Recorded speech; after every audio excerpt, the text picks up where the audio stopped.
Well, hello, Matthew and Jason. I'm so excited to have you on Rendering Unconscious. Thanks for having us, Vanessa. It's so nice to see Yeah. your faces. And yours too. And I'm so excited to talk about this conference that you're having. It looks fantastic. We're very excited about it. Well, Yeah. tell us. So the conference is called Psychoanalysis and Politics, the Impossible Relation. And it's a part of our project in the group for independent formation, and we're doing this in collaboration with the Green Clinic. And this is the second of our events. Um, and the project is really, I can say something more about the group for independent formation, which it's five of us um, who, the group started in 2016. And it's really just a small collection of people that are working together to kind of do their analytic formations, but from a place outside of institutes. And so what that means is that, a couple of us have done our analytic training entirely outside of institutes. We have the use of the three pillars. We have our own analyses, clinical supervision, and then intensive literature study and clinical case discussion. And then other members of the group have had different relationships with institutes. One member has gone through an institute training. Other ones kind of have different engagements.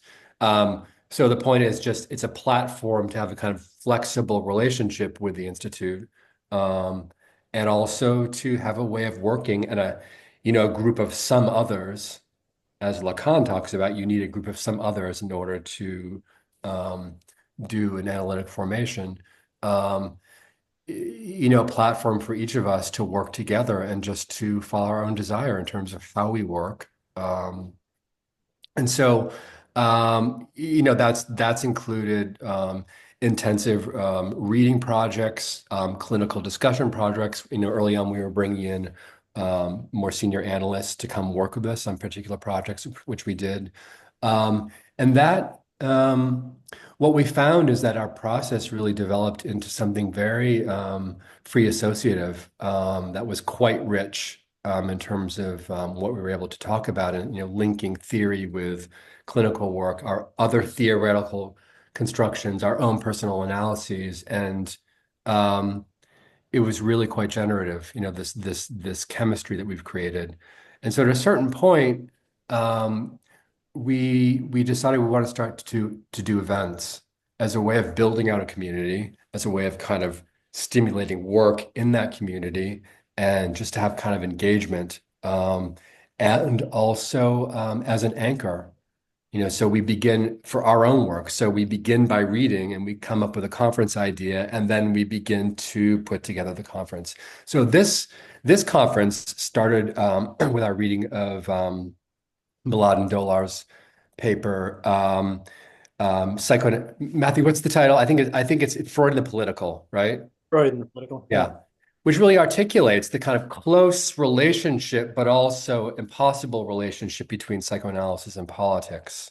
And you'll see in our the little logo we made up for the conference, it's PSA, and then our version of a lozenge, and then from Lacan's uh, the fantasy, the formula of fantasy, and then to politics. So the question of what is the relation between the two is really, the underlying catalyst for the conference.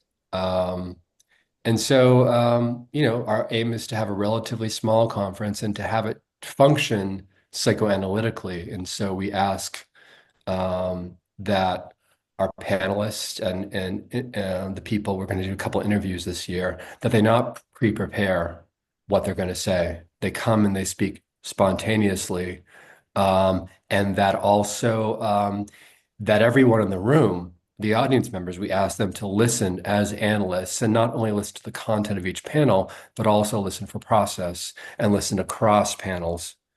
Um, and what we found last year when we did a conference on psychoanalysis in extension, the role of psychoanalysis in context other than the consulting room, um, when we framed it this way, we found that there was a really wonderful um, dialogue that happened with the audience, and it wasn't like a typical conference where people stand up, they make their comment. It often doesn't really necessarily go anywhere. It just kind of gets spoken to, then drops, then the next person. But that actually was a conversation that really took up the whole room. Um, it was really there's kind of something kind of electrifying about it. And so we're doing that again this year, except for this topic. And we have a couple of different structures. And Matthew, I don't know if maybe you want to pick it up and say a few words. Yeah, I mean, I guess I'd say um, the last conference, it seemed like it emerged um, in part against certain things, like a kind of the deadening experience of conferences, often where it's paper after paper after paper, and the way that they don't feel very psychoanalytic, and that everything's kind of pre-prepared and pre-digested before it begins. But also, I mean, I guess I want to say that the group itself, the group for independent formation, has something of this quality of being like separate from or outside, but I don't think it actually operates as a opposition necessarily against existing institutions, but rather as a kind of diagonal. I guess I'm interested in this idea of kind of like a diagonal institutions where um, and I think like Green Clinic in some ways is one. The Group for Independent Formation is one where a few of us are on the board of a new nonprofit called the Foundation for Community Psychoanalysis. These are all not in opposition to existing institutions, but operating in a kind of diagonal relationship with them, hoping that we can interact with them, engage with them, not trying to replace them, not trying to do the same thing as what they're doing, um, but are kind of smaller, more mobile, potentially more effervescent, like this conference kind of it happens and then it goes away. Uh, yeah, a little more evental, I guess, is something I think we're all kind of interested in playing with. This Mhm. sounds so exciting. I love this group idea that, and I love that you've been doing this for this long already, 9 years, Mhm. and that yeah, and that you're having these events in this kind of way of not preparing and having people like just actually speak. It's Yeah. fantastic. Mhm. Yeah. Yeah. I mean, it was really, last year, like I said, we were really happily. In some ways, we had no idea what was going to happen. It was the first one, of course. So to see that when the audience is really invited to listen in a particular way, and um, that their participation was really, in some ways, the crux of the event, and what could happen in the conversation between us, really did something. In terms of transmitting a certain kind of excitement about psychoanalysis, a certain liveliness that I think we all really appreciated. Um, and part of that we've thought a lot about, and has to do with the size of the conference too, is to keep it relatively small so that it feels intimate, and that we set it up in a particular way. So um, it feels like a real conversation, whether that ranges from the size of the conference to the arrangement of the space to things like we have clip mics, so when all our panelists can just speak and not have to hold a microphone, but it creates this sense of conversation and makes spontaneity, I think, more possible. This year also we're adding a structure to the event, which is that we're going to have a chorus, as in a chorus from a Greek drama. So we've invited three people whose position in the event is to listen and at certain points to intervene through the modalities of their choice. And so our chorus members are Ethan Philbrick, who is a performance artist, musician, Ariana Reigns, who's a poet, and then Gabriel Tupanamba, who is a psychoanalyst and thinker, philosopher, and organizer from Brazil. So those three people, and he's one of the things he's thinking about is considering is the possibility of kind of graphic interventions. So we have these different um, some people who are not within psychoanalysis, together with Gabriel to come in and just in some ways function as analysts for the event, to listen and to think about the process in a way because they're neither audience nor panelists. So I think that'll be also a really interesting um, variable to throw into the mix with this. How exciting. And what kind of topics and speakers are you having? Well, we're doing this year. We're going to have two. We're calling them keynote interviews, um, and one is with Eric Santner, who's a professor at U Chicago, but also very interesting psychoanalytically informed theorist. And we in our early, as we were reading together in late winter, spring last year, it's just the beginning of coming to this event, we read his book, My Own Private Germany, Mm. which I'd really highly recommend. It's such an interesting book. And, it's his work on the Schreber case and linking some of the elements from the Schreber case as a kind of microcosm of the conflicts and impasses and breakdowns that eventually appear in the emergence of fascism in Mm. Germany. It's a quite interesting book, and his work is really caught my attention because though he's not a clinician, the way he articulates certain things about theory, I find very clinically very useful. And so we're going to do an interview with him, and then we're going to do an interview with Sylvia Lippi, who is a French psychoanalyst, and she is doing work on the concept of, she actually just wrote a book. It's not translated into English yet, but it's a book on sororal psychoanalysis and the idea of a social link that is modeled more on the hysterical identification as articulated in the group psychology paper versus an ego ideal. So, that relates to the question of the political and the and psychoanalysis, really, in just the sense of like, how do we understand alternative possibilities for both the functioning of psychoanalysis? Can there be a sororal psychoanalysis, but also a different kind of social link? And so we're going to do an in-depth interview with her. And then we have four panels. So one is on founding myths, which Matthew is heading up. Maybe he can say more about that. We have one on the politics of self-authorization. So it's a kind of a really interesting topic that touches everything from analytic formation to political action. What does it mean to self-authorize? Um, and and then we have a panel on new fascisms, so the kind of new formations of fascism that we're seeing these days, and Lauren Dent will head that panel, and Emma Lieber is actually heading the panel. I'll say on the politics of self-authorization, and then we have three trainees from the Green Clinic coming to do a panel on various aspects on analysis's Palestine problem. So they're going to talk about different topics related to that. And then we'll have time for the group just to come together and talk about the whole thing.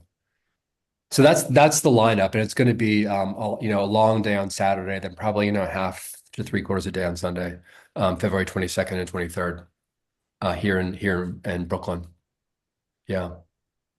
So maybe I'll say like so the group for independent formation has had different um, membership, I guess, over the years. But for this, what is kind of existing in this current iteration for this conference is Jason, Emma Lieber, Lauren Dent, Chris Chamberlain, and myself. And so Chris is going to be doing the interview with Sylvia, Yeah. Jason with Eric, and then Emma, Lauren, and I each organize one of these panels. Maybe I'll just because they're big, important names, I think, people that Yeah. are going to be participating in these Yes. panels. Yeah. I'm going to pull up the list so I don't forget anyone. Uh, so my panel, the Founding Myths panel, Sylvia is also going to be participating in that panel. Her book, as Jason mentioned, is kind of takes off from the idea of like the totem and taboo idea of the primal father and kind of fraternal social link that emerges and is kind of questioning whether there can be other forms of other new and different social links based more on sorority. And she does a lot of work with the Me Too movement as a possible way to a possible example of this. So Sylvia is going to be on my panel. Fred Moten, who's a brilliant guy, wrote In the Break and other kind of classical works on the Black radical tradition and jazz and improvisation. Has so much to say about the kind of form of the conference, I think. And Fred did a speaker series for us last year on studio practice and the studio as a kind of sanctuary for the unfinished, which I think is also Mhm. another way that we like to think about this conference or a way to think about the way we're approaching it. Um, Nate Gorlick is on the panel. Nate has come out with a book fairly recently on the myth of the Enlightenment. So I think he'll have a lot to offer. And Nate has become a good kind of interlocutor for I think many of us at events recently. Um, uh, and then finally rounding out my panel is David Pavon-Cuellar, who has probably worked, I'd say, more kind of fidelity than most of the rest of us at this intersection of psychoanalysis and politics. Has really been working there for a long time and has much to offer us, I think. And is also interestingly been doing work on myth for some time as well, and kind of like living myth, working with indigenous populations in Mexico. Mhm. And so I don't know how far the distinction between like a living myth and a literary myth holds, but it will be nice to have someone who's bringing that bring something more alive with myth into it. I'll lest I go on too long, I'll just briefly say who's on Emma and Lauren's panels. So Emma's panel has Fernando Castrillon and Jordan Osterman and Marissa Burwald on it. And then Lauren's panel on fascisms will have uh, let's see who all Dagmar Herzog, Sophie Lewis, Avgi Sakatopoulou. Um, and then finally, the panel on psychoanalysis Palestine problem will be Safia Abaidi, Rula Hajar, and Jordan Dunn. So great people. We're very excited to have all of them. Yeah. Yeah, and I've had Nate and David and Avi on the podcast, so I can link to their episodes in the show notes so people can check them out if they haven't already Mhm. and Yeah, get a great. little Yeah. taste, get prepared. Yeah. Yeah. Mhm. Yeah, we feel And really lucky to have pulled together this roster of people. I mean, it's really exciting for it sure. sounds wonderful. And for those of us who don't live in New York, is it recorded or anything and made available later, or is it a kind of ephemeral event that is only happening in that time and It space? is an ephemeral event that's only happening in person. We're not recording it really for that reason of making sure that it feels completely safe to speak spontaneously. And so that's why we chose to do it just in person and not recorded. Really having to do with just making sure people can speak freely and not be even thinking about whether they're being recorded or whether what they say will be repeated verbatim. That's So great. that's a kind of, yeah, it's a kind of an ethical decision for this particular event anyway. I mean, recorded events are great, for their own reasons, but I think for us to do what we want to do, it has to be ephemeral, as you put it. Yeah. But I Yeah, do we need think more of that in the world. Yes, don't we? Yeah, Mhm. exactly. Especially this week moving forward. Yeah, right, right, exactly. Yeah. I mean, I do hope that like that it can serve at least like some catalytic effect, that like not necessarily it won't be a monument, but maybe other projects will emerge from it. I know that for the last conference, for instance, Jason, you can say more about this, but worked on a piece that kind of came out in the aftermath of it. Yeah. Uh, yeah, Jason, do you want to talk about that a little bit? Yeah, we just, we had a Alexander Wagner from who was editing Psychoanalytic Review came to the conference and just wanted us to write something about it. And so I wrote something that appeared in Psychoanalytic Review in the journal this past September, simply on the kind of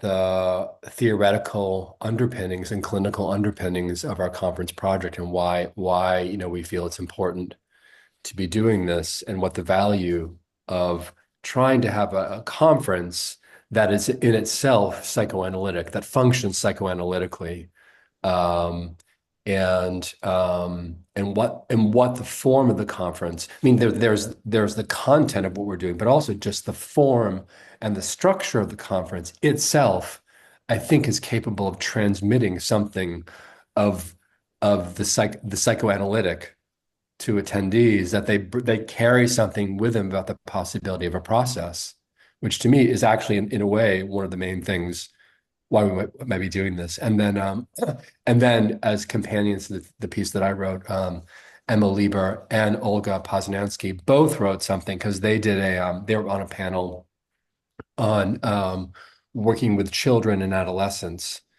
psychoanalytically in institutions, so schools, hospitals, and what that work looks like. So they had to give kind of a little snippet of an example of what we were trying to work with.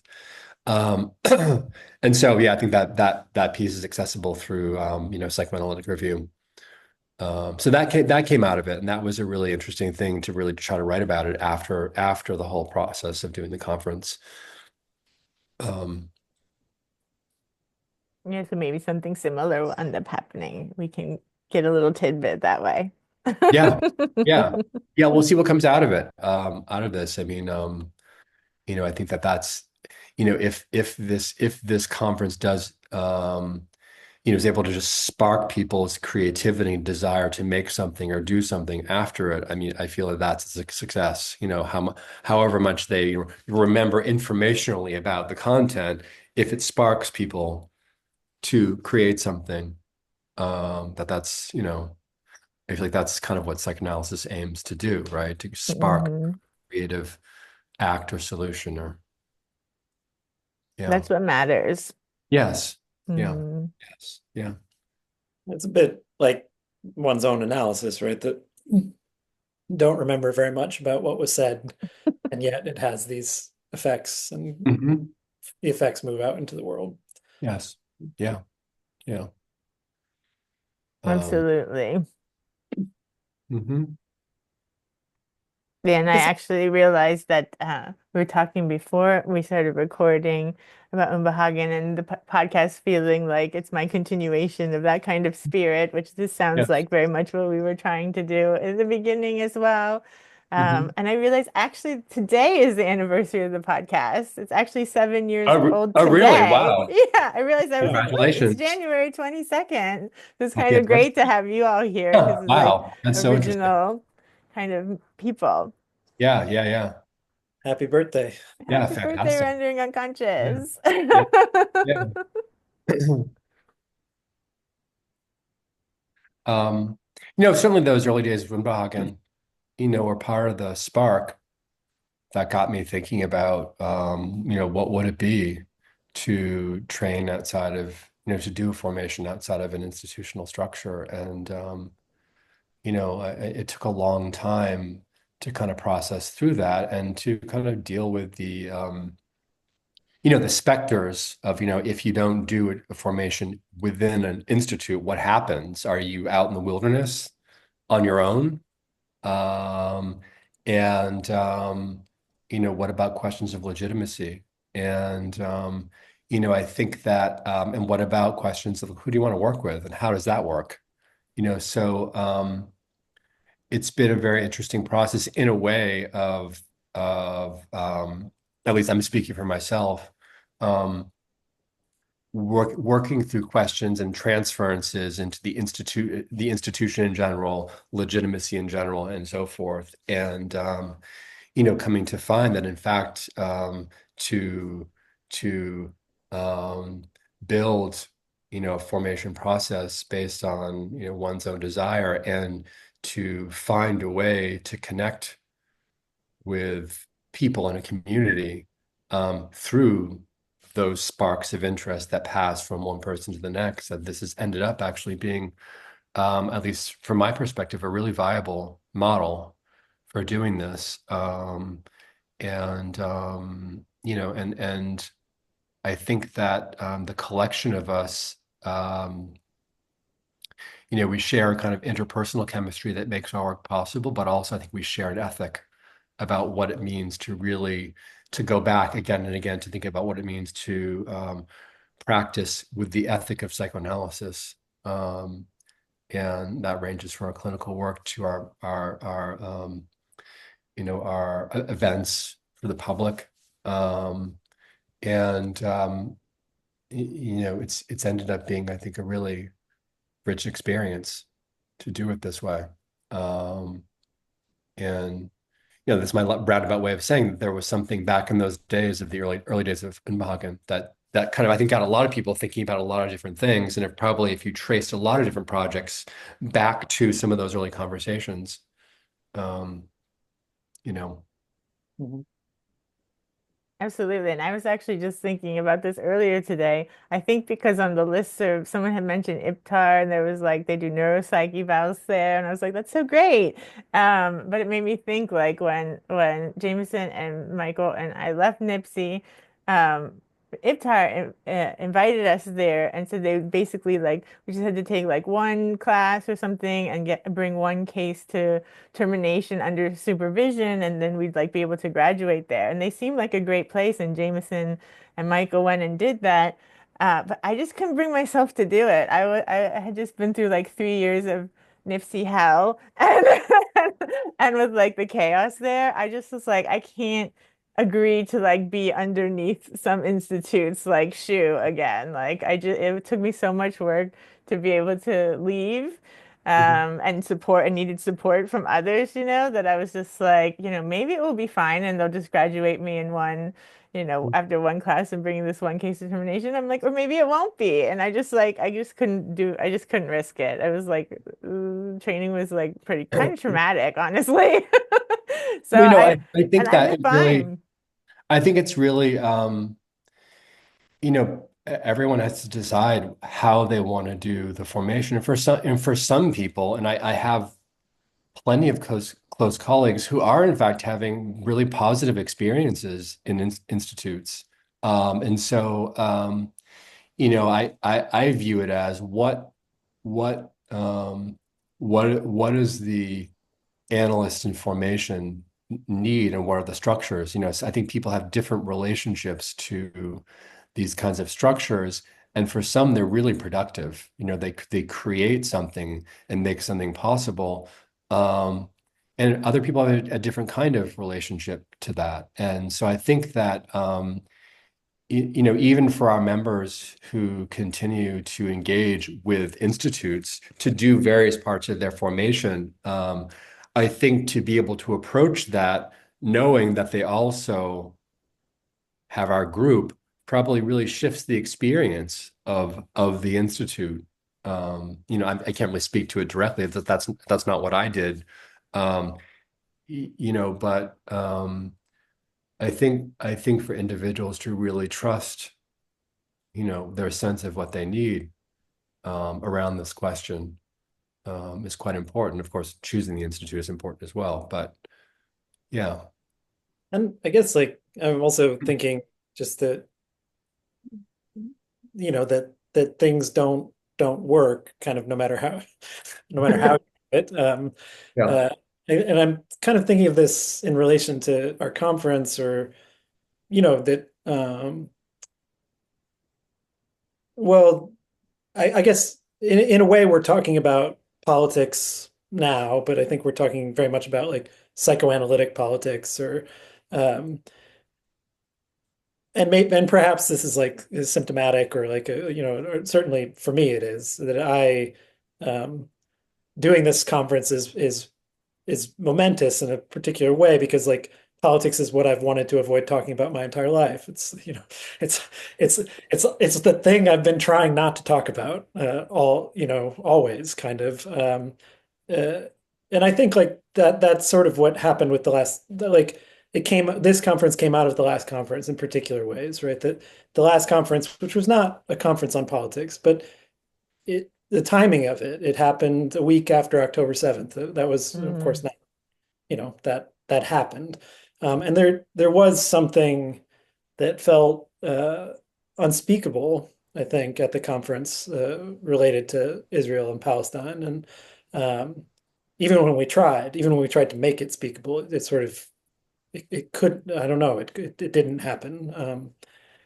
And I think that's why we're having this conference. I think that it was out of that experience that we decided to have this conference. And I think Gabriel Tupanamba raised the question to us some time back of like, but why a chorus? Like what, like why are you having something?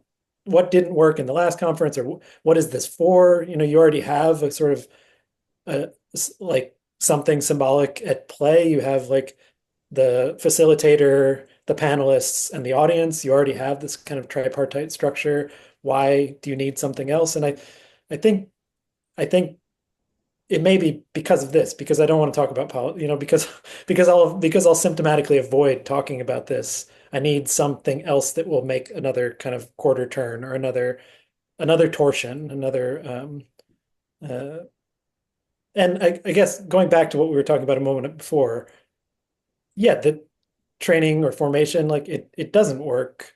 The like you need something. It's more about like an ethical comportment towards it, towards the not working, towards uh, something that will keep you going where you don't want to go, something that will keep you, or where you are afraid to go, maybe more than where you don't want to go. Um, I don't know. Yeah. Well, I have to say, I know the Green Clinic seems to be doing such fantastic events for years now. Every time I see y'all post them, they always sound so great. And so I just want you to know as well, if you ever want to do a panel or something, like my podcast is your podcast. I've had people like organize little panels or group discussions where we could record it here and then put it out as an episode. So things like that. Or like David, for example, has read some of his papers and recorded them, and then I made those episodes. So those are all things. If there's ever any way you want to use the Thank you. podcast, it's open to you. Yeah. Thank you. Much Thank appreciated. you. Yeah. And this Yeah. is what I mean about the kind of diagonal institutions, right? That like, and like a kind of like politics of affinity, like affiliation, like all these different groups, they're different. They're not collapsible into each other. They're independent. They have everybody, and yet there's a working, there's a touching each other. There's community, whatever that means. There's community. Mm.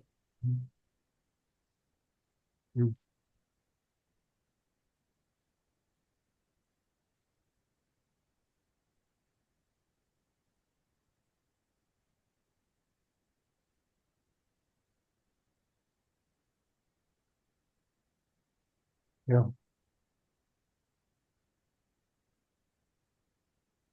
So I think that, as I think about this event, really I myself am curious to see what will come out of it, what will get sparked, because I think that, we do all kinds of work um, in terms of, organizing the place, the people, the topics, something, something in the format. So there's a structure in which the spontaneity can happen. But at the end of the day, we have no idea what's going to happen at this conference. And that's kind of the way um, we want it. And And I think there's something also really interesting to kind of create an event where we don't know what's going to happen, have to kind of bear the uncertainty of it. Um, and but also along with that comes the possibility of surprise, and kind of a kind of fertile surprise. Um, so I guess we'll see what comes out of it, what kinds of projects come out of it. It's Yeah, exciting. Yeah. this is a nice reminder though, like something about going back to the early days of Unbehagen. Um, I had at Green Clinic this week, we had uh, Ezra Feinberg came and did a guest teaching with us. I haven't seen him in a long time. Um, and when I was introducing him to the students, I said, we first met, in the early first few meetings of Das Unbehagen. And I said, like, but when it was a thing, not a listserv, which this is a good reminder, right? That like it's because that is disparaging in a way, like that it was something and now it's not something, or it's this degraded form, but uh, that it's much more about a kind of this kind of exilic the release of exilic forces, right? Like all of these different projects and ideas and people that have met that like uh, are not about, it's not like they're not an institution, they're not like a something that's ongoing, durational, but that it's created all these connections between people and projects that now are going out and yeah, what a profound effect Das Unbehagen has had on at least on Mhm. my Me too. trajectory. I don't think I would have. I mean, it's that original spirit of like, wait, we don't have to ask these institutes for permission to like have a panel or talk about a topic we want. Like, why can't we just invite the speaker ourselves or hold our own panels and pool our resources? And I don't think if I didn't have that experience, I don't think I would have been like felt like I could host a podcast and invite all these people to this. You know what I mean? I would Yeah. have been like, oh, Yeah. who am I? And I don't know enough and whatever, whatever, all this like things that make yourself small.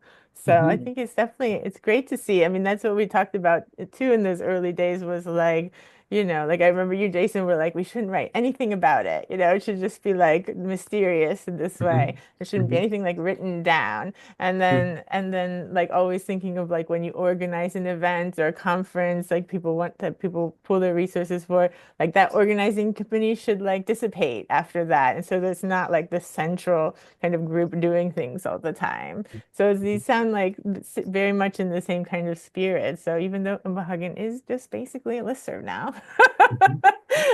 that I have the ownership of through Google Ah, Groups and ah. have thought many times along the way of like, should I just like end it? Like I could just end it. I'm like, oh, I can't do that. But sometimes when the arguments go, I'm like, maybe I'll just erase it. But since I have it there, I have to stay and let everybody talk, and that's fine.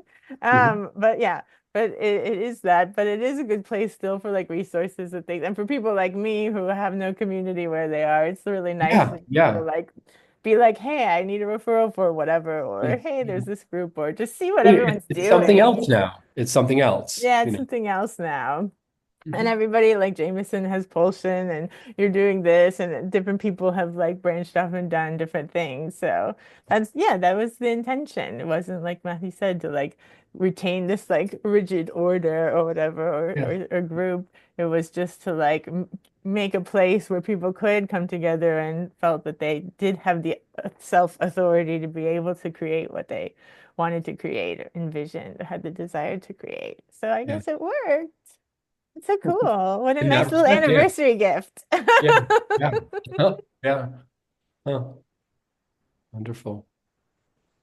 Yeah, it's a very nice surprise. Oh, and that's a good segue to mention, Matthew. We had the Rendering Unconscious book, which actually started the original book. The idea was my husband Carl came to an Umbahagen event. No, it wasn't an Umbahagen event, but it was an event that Christian did at the New School with Stephen Reisner.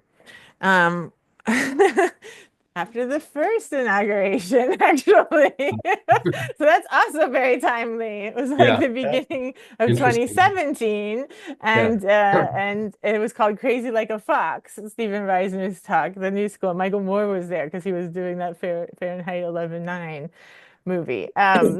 Yeah, and then my husband, since he had like an indie publishing company, he's like, "Oh, does your group have any like, journal it does or a book of collected papers or anything?" And I was like, "No, it doesn't." So that's when we had the idea to like make a little Unbehagen journal, which turned into the first Rendering Unconscious book because it ended up coming out in 2019. Uh-huh. And then now this was an actual like offset printed book that you had to order from Sweden, which is, yeah, like I told you, I think before we started recording, difficult to do because postage is like the postage to send the book somewhere is more than the book itself costs to buy. So that's kind of a deterrent.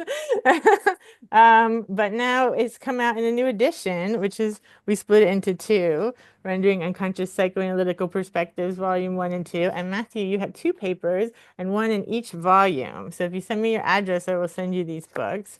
And in Volume 1, you have Wounded Dramatization, Bataille Hysteria, and Psychoanalysis. Is this a blast for the past for you? Yeah. And in volume 2, you have Notes on Kairos and the Psychoanalytic Act. Yes. And Ah. when the book came out, I guess it was in 2019. Yeah, that we had I think you weren't able to come, Vanessa, but we had a release party in New York, and that was where, yeah, I revisited those papers, and it felt like, oh, like jarring almost to like see something from my Mhm. because they came out of in some ways out of my dissertation work at the time. So it was interesting to revisit them. But that was a great event as well that Emma was one of the organizers of. Uh, yeah, had a lovely time at that release. Release. Wonderful. Yeah, exactly. And that was 5 years ago. So now 5 years later, uh, these books came out last year. And I've been sending them out to the authors slowly but surely, one at a time, because to send everybody books all at once is expensive for us. Sure. Don't get into indie book publishing. It's a thankless profession. Note to self, yeah. In case you were getting excited about that. Uh-huh. But it's good to have things recorded and Yes. sometimes. And Mhm. uh and since you mentioned Avi, I'll also mention this book, The Queerness of Psychoanalysis. It's the latest book I've edited. And Avi is one of the contributors. She Oh. has a piece with Griffin Hansberry in here. And it has basically all the contributors, except for one of the editors, is queer and or trans. So it's people actually speaking for themselves instead of a bunch like cis hetero people writing about what queerness and transness means and Mhm. theorizing it. So it's great. And the first paper in chapter 1 is by Tobias Wiggins, and he talks about specifically his difficulties in psychoanalytic training and trying to get trained because basically the institute in his area, he's in Canada, basically said they didn't have any analysts that felt comfortable analyzing him as a trans man. Wow. Yeah, which is, yeah, horrific. So his paper is called Gird Your Loins, the Transgender Psychoanalysts Are Coming. Excellent. So Wow. that's an awesome book as well. Yeah, So yay. congrats. Yeah, Yeah. congratulations. Excellent. It's a good one. It's a good one. I'm very glad that I was able to help get that work out there. Yeah, it's really important. The Yeah. original, I haven't seen the new ones yet, but the original Rendering Unconscious book, it was quite, it was a lovely book. It was a beautiful physical object. Yeah, it really is. Carl does a great job. He worked with a printing press in Estonia, which Ah, is just over the sea from us. And he would even make like book ribbons, you know? ooh, It's just like, yeah, they were really ah, nice so cool. objects. And then this Yeah. LA artist, Alison Blickel, we took one of her paintings and made it the wraparound Mm. cover. And she's fantastic. But yeah, Wonderful. offset printing is a dying thing. And Hmm. even since Carl knows printing, even like the academic books, whenever I get one, Carl always looks at them to see like, are they offset printed or print on demand? They're basically all print on demand. So that's just basically how things are now. It's like Yeah. people that used to like LPs and now everybody's just streaming, Yeah. you know? It's like basically you just upload your files to Amazon or whatever academic, they have their own publishing house, of course. They just upload files and just print them out as they're ordered, which, you know, makes sense, I guess. Hmm. It just is what it is. It is what it Yeah. is now. Yeah. Yeah. Is there anything you want to mention in your last moment? I know you have to go because we all have work. I think that's it, conference is on February 22nd and 23rd in Brooklyn, and we're looking forward to it. And thank you so much for having us here just to speak about this. And it's been a really nice experience. Yeah, And thanks, Vanessa. happy anniversary again. Yeah, Yeah. thanks for celebrating with me. I unconsciously put that together. And how do people sign up for the conference? Actually, the conference is actually sold out. Oh, fantastic. Just after we, set this up with you, it sold out. So at the moment, we're not selling any more tickets because we just don't have the space. But I think that if for some reason, people decide not to come, we'll open it up again. But for now, um, so people will have to wait until the next one. Is there a way Um, for them to keep in touch or keep abreast of what you're doing so that they don't miss out?